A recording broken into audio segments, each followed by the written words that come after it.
Congratulations, Ubra, for 10 years of good service to Ugandans and to the economy of this country. I look forward to working with you for another 10 years if I'm still in the CMA. However, we wish you well and we look forward to seeing you doing a lot more in protecting pensioners' savings. My name is Moses Bekabi. I'm a technical advisor in the Ministry of Finance, Planning and Economic Development. I'm also a board member of UBRA. I would want to wish everyone, first of all, beginning with my board colleagues, to thank them for the work they've done and wish them well for the 10-year journey we've moved. The journey has been great, and thank you very much, and wish you all the best in the 10-year coming.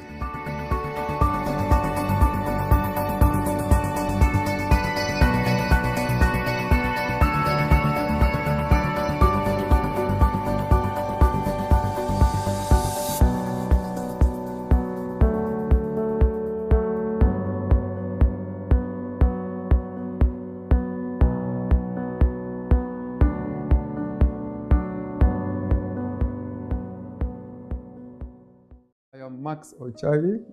I come from Toro District. I represent the people of West Budama North constituency in the 11th Parliament of the Republic of Uganda. And in the Parliament, I belong to the Finance Committee, where retirement benefits scheme is actually one of the areas that we consider. The idea of setting up the authority was mooted way back in the year 2003. At that time, I was in Minister of Finance, Planning and Economic Development, particularly in the Department of Macroeconomic Policy Management. And one of the issues being addressed at that time was the low financial sector, the underdeveloped financial sector. And the thinking was that the issues pertaining to low savings in the country needed to be addressed. And so the idea of coming up with an authority to regulate the retirement benefits in the country came up, and the discussion started. Stakeholders were consulted, and finally, by an act of parliament, 2011, the authority was set up, particularly with section 2 of the act. So it was designed for mobilization, ultimately for mobilization of savings from the employment sector. It took a bit of time to come up with the authority. Actually, the act came up in 2011, as I said, but the actual operationalization took a lag of 1 year. So 2012, that's when it kicked off, but even then, the establishment was sluggish. By 2014, that's when it picked up. Now, I can comfortably say we have the authority in place. And in that direction, therefore, the operational achievement we can talk about is the amount, the volume of savings so far recorded, up to 19 trillion Ugandan shillings as we speak today. That is a huge achievement, right from about 4 trillion at the beginning of the setup of the institution. To me, that's a plus for the authority. And I wish and urge everybody to support the authority so that it continues with its mandate of supervising and regulating the retirement benefits in this country. To my mind, the process has actually not been very smooth. When an institution starts, there are usually challenges of establishment, coming up with the institutional framework, then the operational framework. So funding alone have been growing very, very slowly, to the extent that the human resource capacity of the authority is not to the expectation of an authority of this magnitude. And so you find that we still have the manpower gap in the organization, and as such, it calls for filling the gap. The other is the main financier of the authority is actually government, and with that, the limited resources we have in the country, allocation to other priority areas actually undermines the amount of money allocated to the authority. As such, the financing of the activities of the authority is undermined, as such, and to the extent that you still have deficits in the budget of the authority. If we assume a no-change scenario, I see the sky may not even be the limit for the authority. However, if the situation is tampered with and the progress of the institution, including the strategic direction or the strategic plan of the authority is compromised, then we are bound to lose the opportunity to mobilize resources for investment in the future. And so my thinking is that we need to support the institution, particularly Parliament of the Republic of Uganda needs to support resource mobilization for allocation to the authority so that the authority can continue with the widening the coverage. Much more so, we need to establish the micro pension scheme, which will take care of those who are not in formal employment and also who are not, by nature of the nature of their work, not participating in any pension scheme at all. If we can bring those on board, we shall mobilize adequate resources that can help even in investment in the economy. For me, I see light at the end of the tunnel. All we need to do is to support the authority. As an economist, and given the putting on the economic lens, we all know that the savings actually come from different sources of income, including wages and salaries. But also, we also get income from the products we produce. Sometimes we get transfers from government. Sometimes we get remittances from abroad. Now, all we need to do is to look at the supply side of the savings, ensure that we have institutional framework. And in this case, I call upon the government to consider an institution independent that can address labor policy issues as well as employment policy issues. I am Max Ochai. I come from Toro District. I represent the people of West Budama North constituency in the 11th Parliament of the Republic of Uganda.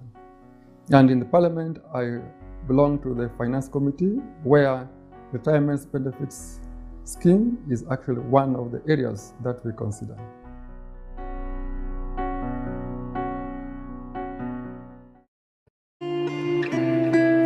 Young people at the moment are struggling to understand the older generation because times have changed. Technology has come in. They have moved on. Yes. We're the ones sitting back and wondering, what is my child on to? TikTok has surpassed WhatsApp.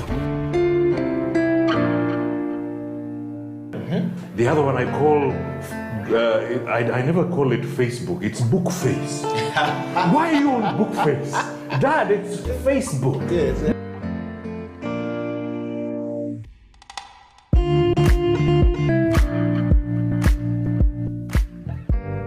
Me, I keep saying, I have a foot amongst the millennials. Yeah. I understand the traditionalists. Okay. There's a song in the 60s, by the way, and in the 90s, 70s, where they're like, parents don't understand. Yes. Remember Prince? Yes. Prince.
My name is Emmanuel Mwaka. I work with ICLI on Life Assurance as the Chief Executive Officer. I also work with the asset management company in ICA as the Executive Director. UBRA is an entity to trust. UBRA is an entity that is looking out for you in whichever capacity that you're in, and all they want to do for you is to make sure that when you hang up your boots, when I hang up this jacket in retirement, UBRA wants me to live a fulfilled life, a life bereft of poverty, a life of joy and happiness. Let's trust UBRA, they're trustworthy. So I'd want to congratulate UBRA again, to wish UBRA a very merry celebration. My name is Mubale Kavandamawa Mugalia. I am the country representative of Sanlam Investments East Africa Limited and the chairman of the Fund Managers Association of Uganda. I would like to welcome everyone to the 10-year anniversary of UBRA's existence, and I wish UBRA and the team at UBRA the very best over the coming 10 years. My name is Keith Kaliegira. I'm the CEO of the Capital Markets Authority. Congratulations, UBRA, for 10 years of good service to Ugandans and to the economy of this country. I look forward to working with you for another 10 years if I'm still in the CMA. However, we wish you well, and we look forward to seeing you doing a lot more in protecting pensioners' savings. My name is Moses Bekabe. I'm a technical advisor in the Ministry of Finance, Planning and Economic Development. I'm also a board member of UBRA. I would want to wish everyone, first of all, beginning with my board colleagues, to thank them for the work they've done and wish them well for the 10-year journey we've moved. The journey has been great, and thank you very much, and wish you all the best in the 10-year coming.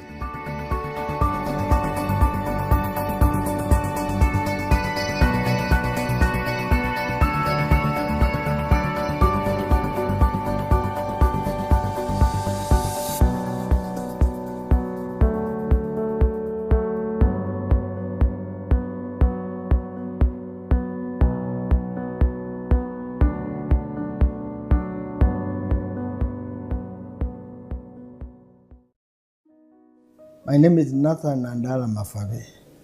I am a member of Parliament for Budadiri West. I am the chairman of Bujusu Cooperative Union, and I've held a lot of offices. But those offices are basically people give me an opportunity. I just work there as a team player. On the international market, I'm an international financial management consultant, well known in the whole world. Basically, of course, I've gone to school. If I started to mention my titles here, it could take a lot of time. But of course, I drink coffee. I'm an advocate of coffee because I know it's the best in this country. And we grow Arabic coffee. That's the leading growers of Arabic coffee in Uganda, the best in the world, from Mount Elgon, where I happen to be the chairman. So I come from Sironko, Bujusu, and I'm sure everybody, my name and my face, even a kid will put it on my face. My role as a member of parliament when I came in 2001 was to make legislation. So I've been a legislator. So I've made laws. And one of the laws we've made is the UBRA Act, which basically came in to assist how to regulate the retirement pension funds, which were missing in this country. Because every pension fund, every entity had its own, more or less, a pension fund, which was not regulated. We had NSSF, you had Makerere, you had everybody trying to put up something like URA, you had Uganda Commercial Bank, Uganda Post and Telecommunication. There were very many. At the end of it, there was need for them to be regulated. We did a lot of benchmarking in South Africa. Others went to Ghana, Nigeria, Kenya, Malaysia, Chile. And therefore the law we made was a very hybrid law to regulate this. Because by then, you remember, many pension funds had collapsed in the world, including some in the UK. And they were, because they were not, you remember the case of Maxwell?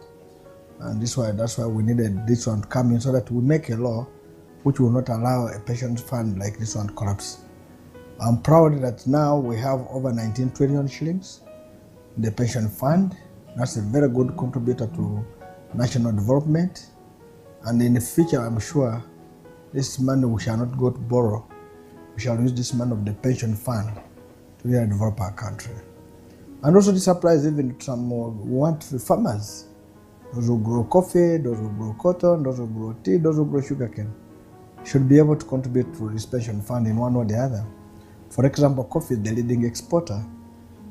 It's the leading export of Uganda, which means earns the biggest forex for this country.